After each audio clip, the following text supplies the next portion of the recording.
Brad may be the engineer, but I'm building a city. Hello! Welcome to Bad at Board Games. Well, he's bad at board games. I'm Brad Lake. I'm Topher Ferguson. And we're bad at board games, so you don't have to be. Look, I have a singing voice. Please don't sing. You do not want that. Trust me. Come on, comment down below. You want to hear how horrible I am. It'd be bad. It'd be bad. We are bad at karaoke. Never mind. Oh, yeah. My son did karaoke last night. That was horrible. They had a lot of fun, but it was horrible. We're not going to sing to you, but we are going to bring you a nice little review, or at least hopefully a nice little review. Today, we are continuing with our Button Shy week here at Bad at Board Games, and so we are going to, today, talk about probably one of the most popular Button Shy games that exists, and that is Sprawlopolis. Mm-hmm. Sprawlopolis is a game that is designed by Steven Aramini, Danny Devine, and Paul Kluka. It is a small 18-card puzzle-y city-building game. Mm-hmm. Yeah, and we just did a co-op game of it, and that was pleasant as well. I mean, it plays solo, plays at a kind of a drafting two-player game. And I think you can play it up to 3 or 4 as well, although I have not tried that yet. But I do enjoy it very much solo, and really did actually enjoy a lot the game that we played together. So yeah, it was nice. It's a fun game. This is one I've been playing quite a bit of lately. I picked this one up recently, so I'm kind of new to Button Shy games in the last several months. And so I was able to pick this one up with some others, and I see the hype. I see why people love this, and now I see why Button Shy makes such fantastic games. Mm-hmm. Yeah, I've only had the play with Toph and I, and I enjoyed the puzzle. So, So let's talk quickly. We're not going to do a playthrough, but quickly, what is this game? You have 2 different sides to your cards. You have your missions or your objectives that you need to complete to do the game itself. These are going to be things that's going to give you a lot of points or make you lose a lot of points. And it's also going to give you the total score value that you need to rank by the end of the game itself. The other side of the cards, you have tiles that are showing you different aspects of a city. It's going to have 4 different terrain types on it. You've got water, you've got, I'm not even going to guess what these all are, green, the orange, industrial's gray, yeah, and I think the yellow or the orange is residential. You've got these 4 different terrain types that you are going to make a grid of on your table. The goal of the game is to do multiple things. Try to limit the number of roads that's in your city, try to maximize the space sizes of each of your different terrains, and complete the objective of 3 different objective cards. So there's kind of a lot going on in it, which is kind of the fun, the stress of building out the city and trying to figure out how to do it. You're going to have 3 cards in your hand to choose from, so you don't have the whole deck to be able to play with to see which is going to be the best fit. You got to make the best fit out of the 3 cards that you have access to. And one of the things I thought was interesting, you're kind of like, oh, am I going to be able to get that many points? So all the backsides are your different ways to score along with the base scoring, right? And then on the top left-hand side, you have these yellow circles, and that's going to tell you how many points you have to get to beat the game, so to speak. And there's a lot of ways to lose points in this game.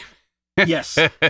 So you're not like, oh, I just got to get that. No, there's like, we got 10 points, and then one of the next things we lost 10 points. So then we had to make all that up to get 20 some points, So. We're not going to talk about our win rating with this game, but it is a lot of fun. It's that puzzle. It's that sitting down for 5 minutes. I mean, it's a quick solo play. Sitting down for 5 minutes, trying to figure out, what can I do? How can I maybe cover up something that's giving me negative points? How can I add to something to get more positive points? How can I push my luck in terms of getting the number of roads out that's going to give me negative victory points by the end of the game? They do have a beginner version of the rules that state you do not lose points for the number of roads that you're going to play, but I have not played that yet. I've gone in for the challenge, and every road that you have is a negative victory point. So I've lost a lot of points that way because I've had a lot of roads. And we've noted that when we've played and lost the game together. Not too bad. Too bad. So what do you think of this as a weight rating? Yeah, I would give this somewhere about a 2.2 in terms of weight rating. The actual rules, learning how to play the game, the mechanics of the game, that is easy. What gives the complexity to it is especially the different objectives or scoring goals that you have on the backs of the cards.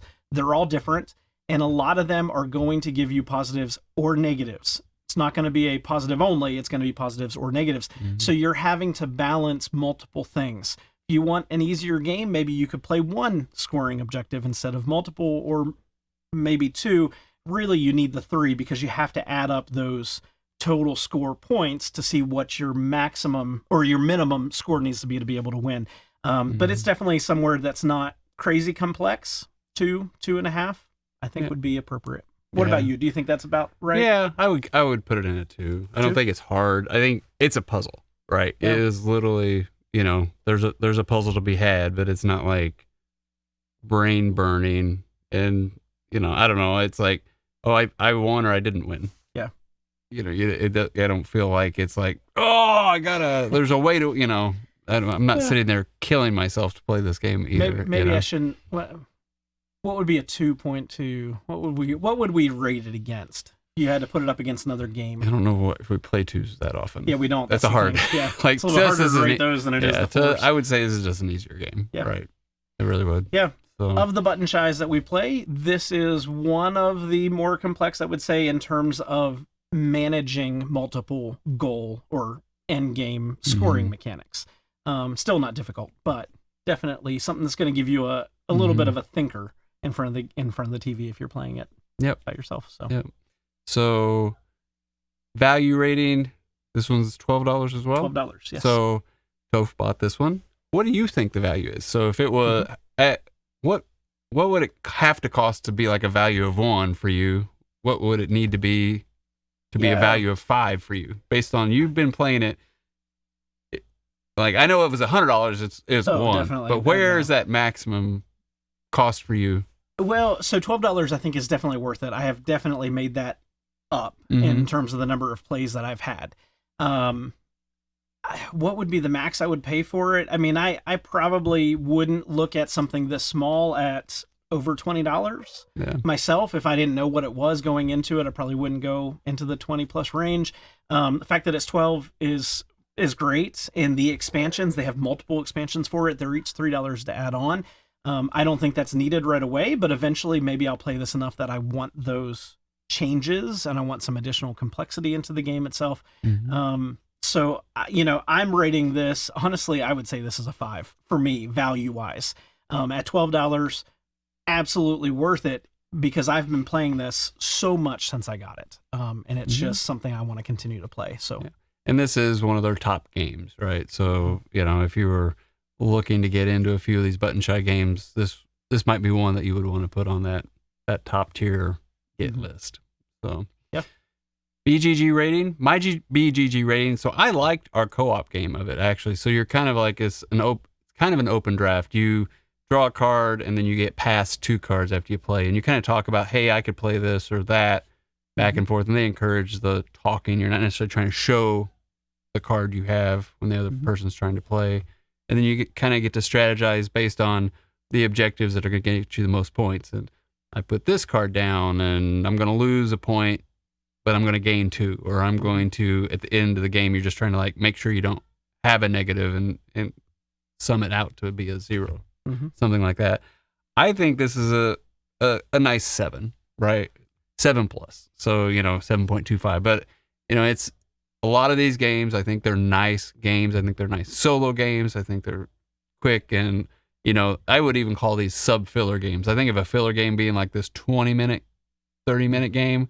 I know some people don't like that term filler game. It's just a nice quick game. These I would even say are like more compressed than that. And for that amount of time, it's nice and peppy and quick. So 7 plus. Excellent. I'm giving it a 7.5.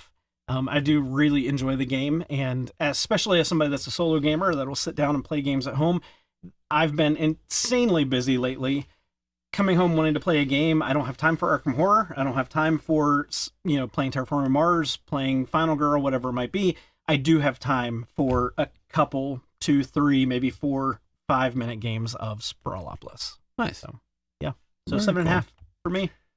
So we hope you're enjoying our week of Button Shy games, and we're enjoying doing these. We've enjoyed playing these, and just remember, no matter how you play, whether it's solo, with family, or friends, enjoy whatever games you are bringing to the table. Have a great night. Bye.